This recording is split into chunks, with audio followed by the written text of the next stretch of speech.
Hai saudara, selamat datang di kota Cirebon. Kota yang terkenal dengan apa yo? Apa ya?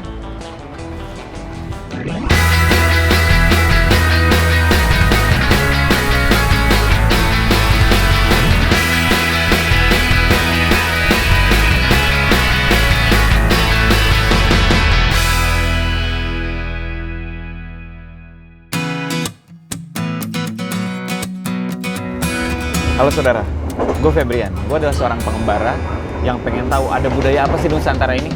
Sekarang gue mau ke Cirebon. Asli, pemandangan perjalanan dari kereta ke Cirebon bagus banget saudara. Ngelihat semua sawah-sawah ini bikin gue ngerasa makin semangat mau ke Cirebon.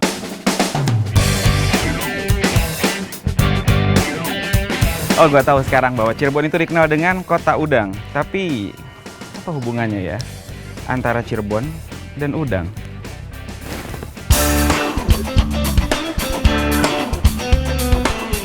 Oke saudara, dulu banget Cirebon dikenal sebagai Caruban. Carub dalam bahasa Cirebon artinya bersatu padu. Karena di sana bercampur para pendatang dari beraneka bangsa. Di antaranya Sunda, Jawa, dan Tionghoa. Kemudian pelafalan kata Caruban berubah lagi menjadi Carbon dan kemudian Cerbon. Nah, dulu mata pencarian sebagian besar masyarakat Cirebon adalah nelayan yang suka ternak rebon, yang artinya udang kecil. Ci dalam bahasa Sunda artinya air. Air dan rebon, ya Cirebon.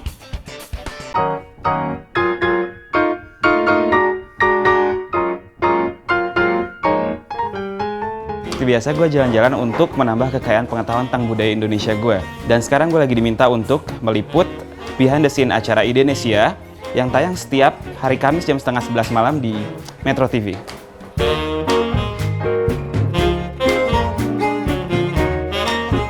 Karena Cirebon berbatasan langsung dengan pantai utara Laut Jawa, banyak hasil lautnya yang bisa diolah menjadi bukan cuma bahan makanan, tapi juga bisa dikreasikan dalam bentuk kerajinan tangan. Seperti karang! Sebagian pengrajin Cirebon mengolah sampah laut berupa kulit-kulit kerang menjadi barang-barang seperti jadi perabotan, dan ada ontak kerang, ada kaca-kaca kerang, ada penutup nasi kerang, ada ranting-ranting kerang, ada sofa kerang, meja kerang. Wow, gue baru tahu nih di Cirebon ada industri kreatif kayak gini. Ada SNI-nya nggak? Ada. Oh, ada SNI-nya. Oh iya benar. Ada SNI-nya.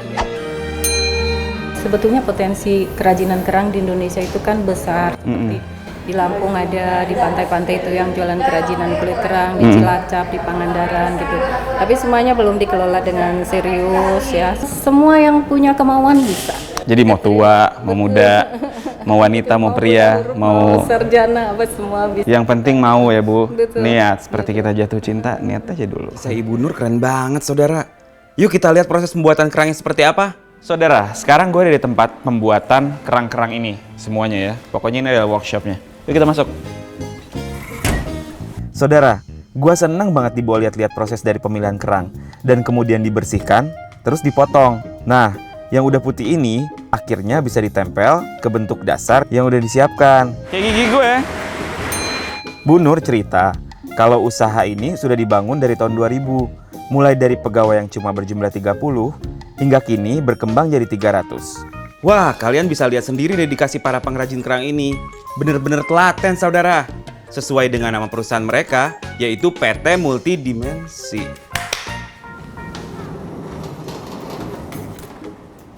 Saudara, sekarang gue mau nulis sesuatu yang udah gue pelajari hari ini, yaitu bahwa kerang-kerang di sini itu bukan diawetin, tapi dilunakin pakai bahan kimia.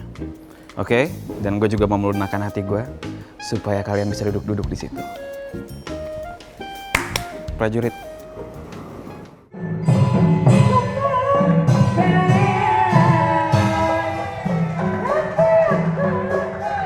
Saudara, sekarang kita lihat pertunjukan magis yuk, namanya tari sintren. Kesenian ini sekarang udah jadi pertunjukan yang langka, bahkan di daerah kelahiran sintren sendiri. Nah, kesenian sintren berasal dari kota Cirebon. Jadi, sintren ini adalah tarian dari Cirebon yang terinspirasi dari kisah-kisah para pejuang kita di zaman penjajahan dahulu. Nah, makanya ini tuh Indonesia banget. Soalnya ya cerita-cerita rakyatnya syarat dengan magis. Mengatakan kita zaman waktunya penjajahan. Penjajahan. Ya, apa dikarenakan sinten? Karena sinten itu perannya wanita. Perannya wanita. Ada cewek. Kalau laki laki-laki itu lais. Lais. Lais, kalau laki-laki lais. Kenapa kita kebanyakan dengan perempuan?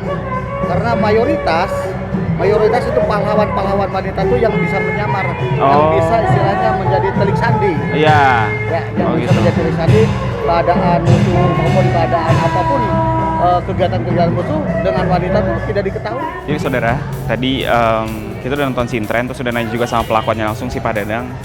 Ini ngejelasin tentang perjuangan Indonesia, bagus banget ya. Jadi ada maknanya, ada filosofi di balik tarian Sintren yang lumayan mistis tadi ya. Wih, seharian keliling Cirebon bikin perut gua kerucuk-kerucuk nih. Di sini kulinernya macem-macem loh. Tapi ada satu makanan yang gue incer-incer. Dan gue mau ngincernya malam ini. Apa itu? Saudara, sekarang gue bakal ngajakin lo untuk makan makanan khas Cirebon yang otentik banget. Kenapa otentik banget? Karena lo belum ke Cirebon kalau belum makan makanan ini. Yang bikin menarik, makanan ini pokoknya mewah banget. Bukan mewah karena di hotel ya, tapi mewah karena menunya tuh banyak banget pilihannya. Sekarang gue udah di nasi jamblang nih ya. Nasi jamblang ini otentik banget di Cirebon. Saudara, selain makanan yang enak dan murah, di sini juga berasa banget asas keluarganya. Kalian bisa lihat sendiri, makan nasi jamblang bener-bener bikin lo deket sama orang-orang yang gak lo kenal. Memang indah suasananya, anget banget rasanya. Kalau kata orang-orang, kalian belum ke Cirebon kalau belum makan nasi jamblang. Apalagi kalau makannya bener-bener di pinggir jalan, otentik banget saudara. Asik nih, banyak yang gue pelajarin hari ini. Dari industri kerang, sampai tarian magis, sampai kuliner kekeluargaan. Besok gue mau belajar apa lagi ya?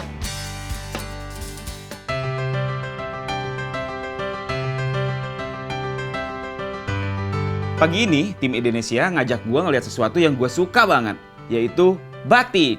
Dan kalian tahu bahwa gue pecinta kain-kain Nusantara. Ini adalah surga buat gue. Sekarang gue lagi ada di Ciwaringin, salah satu sentra pusat batik terkenal yang ada di Cirebon. Kita lihat aja langsung ke dalam. Saudara, di tengah desa ini ada sebuah pusat kerajinan batik yang katanya sih sangat alami. Saudara, gue dijelasin tentang proses pembuatan batik di sini. Terutama batik yang namanya batik indigo. Jadi, proses pembuatan batik indigo ini sama seperti proses pembuatan batik biasa, tapi pewarnaannya pakai pewarna alami. Kenapa sekarang nggak pakai batik? Langsung ganti. Luar biasa saudara, gue semakin cinta dengan kain khas Indonesia ini. Terima kasih Bu ya. Kalian jangan kemana-mana dulu, kan kalian udah lihat pembuatan batik secara tradisional. Sekarang kita lihat hubungannya dengan pasar modern. Setelah tadi gue lihat proses pembuatan batik di Ciwaringin, gue pengen tahu di mana sih batik-batik itu dijual. Dan ternyata ya di toko seperti ini, toko modern seperti ini. Ini menandakan bahwa industri batik di Cirebon itu merupakan salah satu industri yang sangat sehat. Karena dari pengrajin bisa sampai ke toko-toko modern seperti ini.